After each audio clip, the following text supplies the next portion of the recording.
Welcome to Honest Car Reviews. My name is Eric and this is the Ford Mustang GT 55th edition. Yes, Ford is celebrating its 55th year with the Ford Mustang. And how do you celebrate a car that has been on the market for over a century? I can count on my hands the amount of models that has been around for that long. And a sports car, mind you. Well, truth be told, this special model is more or less a bunch of stickers, the special paint, and some interior goodies. However, this has a manual. And in this paint, it turns heads like no other car I've been in. And for that, I have to give Ford some credit. Because this is an affordable sports car, at least when you look at the competition and what you get in terms of numbers. A 5-liter Coyote V8 with 450 horsepower in Sweden and in most parts of Europe, and about 520-530 Newton meters. It weighs about 1.7 to 1.8 tons. And in terms of raw numbers, it is a sports car, and deservedly so, when you also look at it. Because even though you have all the other models, car manufacturers, this is the classic sports car silhouette. Yes, it is a bigger car. This is one of the few cars where you can actually fit in the rear. So yeah, it is a full-size car, a full-size sports car. And the 55th edition, the special edition, I thought Ford would go out with a bang, at least. Because this facelift was introduced in 2018.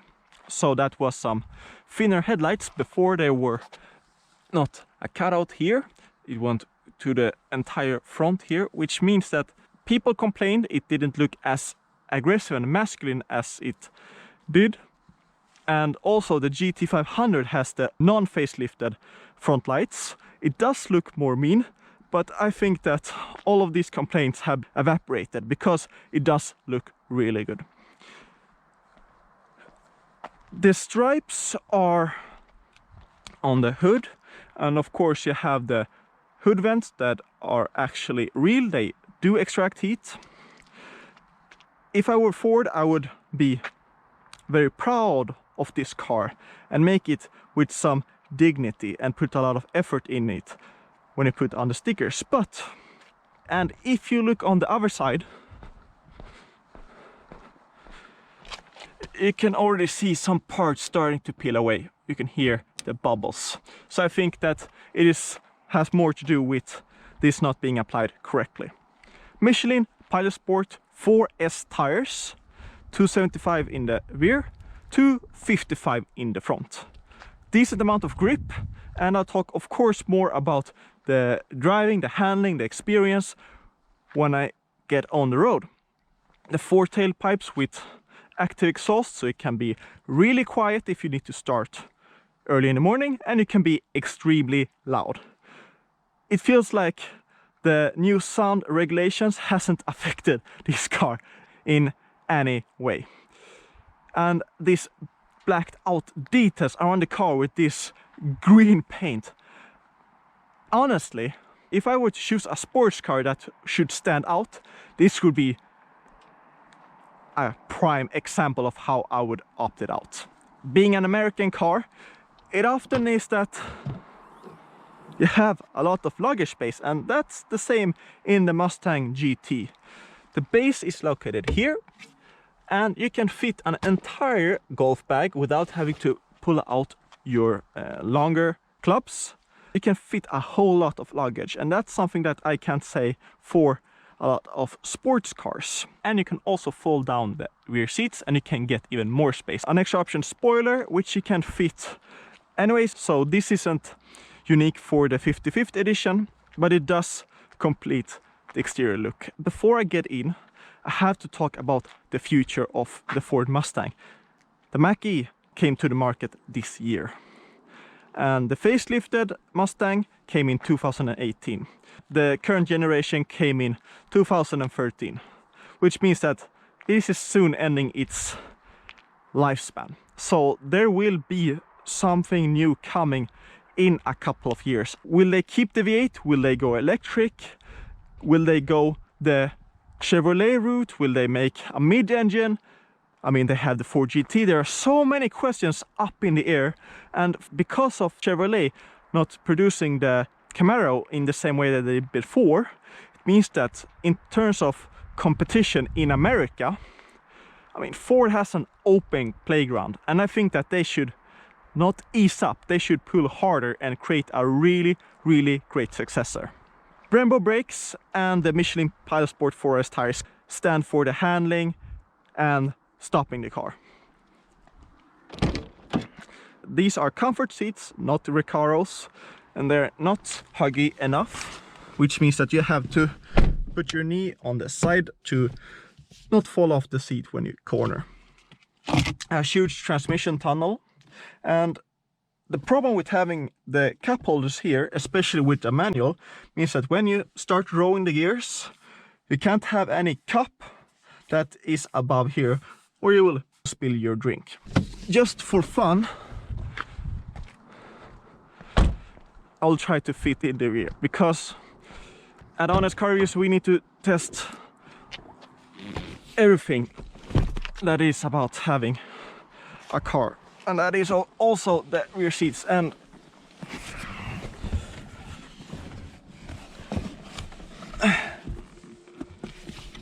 let's see here. Well, my neck is rotated about 45-60 degrees forward. I can't fit in the rear. If I would be able to fit with my knees, you won't be able to fit comfortably in the front. Because the seats are leaned back quite a lot, I actually believe that you will sit rather comfortably and a bit leaned back. It is often when you sit in a car like this that you sit really straight up, and that can be quite uncomfortable. You can see the really large transmission tunnel, and if you drive this harder and then stop the car, you can really sense the heat that is coming through the transmission, through the engine. So, I mean, it's a big car, a big displacement car. In today's times, I mean, in America, this is considered almost small, and it produces a lot of heat that goes into the cabin when you stop it. Sync free, not the best, not the worst. It does a job, doesn't look that great. Steering wheel, everything is where it needs to be. It is easy to read. there are names there, so I know where I need to push to make things work. One last detail that I think Ford could have done is here they have horizontal air vents. I think they should have done something similar here and gone with the really old school look, because everything is almost horizontal. They should have done the same here. Some Alcantara, but mostly leather that covers some plastic. And when I drive, the side doors really vibrates and feels like they're going to break, like cheap plastic. There's a lot of plastic here, but you have carbon fiber on the dashboard, carbon fiber gear knob. However, it feels rather plasticky. I believe that is because they have made it clear. They cover it with a lot of paint or clear paint. An old school V8 sound. That's something that you don't hear every day. And manual, really short distinctive throws. Not the same as in the new Ford Mustang Mach-1. And these gears are extremely long. And I think that's one of the downfalls of this car, because the Ford Mustang Mach-1's gearbox is from the GT350. And if I'm not mistaken, those gears are much shorter. Right now, the active exhaust is in, let's see, we go right here. The active exhaust is in normal.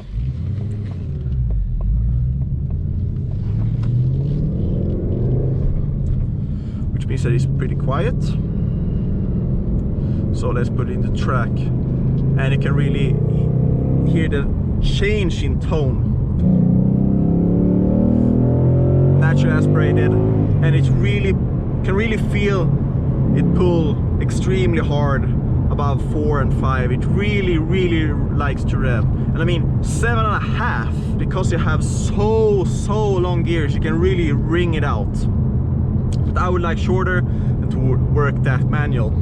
The tires are Michelin Pilot Sport 4S, and after I looked these tires up and some comparisons with other Pirellis, Bridgestones and so on, it seems that the Michelin's, the sidewall flex is quite large, but that doesn't mean that the tires lose grip. The Michelin Pilot Sport 4S tire is an amazing tire, and 0 to 100 kilometers an hour in about 4.5 seconds. But it is above 70 where the horsepower really feel. Automatic blip downshifts.